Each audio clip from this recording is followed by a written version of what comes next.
Why don't oceans mix? Have you ever seen videos where two oceans meet, yet they look completely separate? One side looks darker, the other lighter, as if there is an invisible wall between them. Many people believe oceans never mix at all. Some even say it's a mystery or something supernatural. But is that really true? Do oceans actually refuse to mix, or is science hiding the real answer? Today, in this video, we'll uncover the truth behind one of the most fascinating questions about our planet. Why don't oceans mix? At first glance, it really looks strange. When rivers meet oceans, or when two seas meet each other, the water sometimes appears divided. Because of this, many people assume the waters never mix, that they remain separate forever.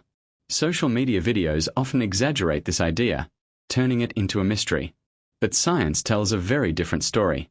The truth is not magic or mystery. It's physics, chemistry, and nature working together. Let's clear one thing first. Oceans do mix. They are not permanently separated. However, they don't mix instantly. The reason lies in differences between the waters themselves. Just like oil and water don't mix quickly, ocean waters with different properties take time to blend. Reason 1. Salinity. The first major reason is salinity, which means the amount of salt in the water. Some oceans are saltier than others. For example, water from one sea may contain more dissolved salt compared to another.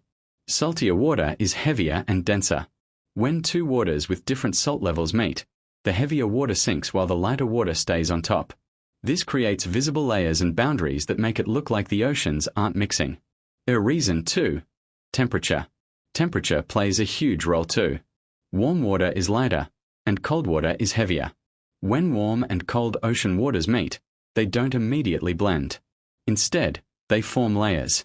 This temperature difference slows down mixing and creates sharp visual lines in the water. This process is called thermal stratification. Reason 3. Density. Density is actually the combined result of temperature and salinity. When two water bodies have different densities, they resist mixing. This is why boundaries form when oceans meet.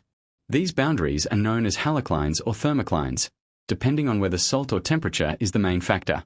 One famous example is where the Atlantic Ocean meets the Mediterranean Sea. The Mediterranean is saltier, so its water sinks below the Atlantic water instead of mixing right away. Another example is where rivers meet oceans. Muddy river water can flow alongside clear ocean water for long distances before fully mixing. Do they ever mix? Yes, absolutely. Over time, waves, tides, ocean currents, and winds slowly mix these waters together. It may take hours, days, or even years, but mixing does happen. The ocean is constantly moving, even when it looks calm. A myth versus science. So the idea that oceans never mix is a myth. What we are actually seeing is a temporary boundary caused by physical differences. Science explains it clearly, without mystery. Nature follows laws, and the ocean is one of the best examples of those laws in action. Curious close. The next time you see a video showing two oceans that seem separate, remember, they are slowly blending beneath the surface. Our planet is full of amazing science that looks mysterious until we understand it. If you enjoyed this explanation, explore more mind-opening science videos on Mind and Universe. Because the universe is not strange, it's intelligent.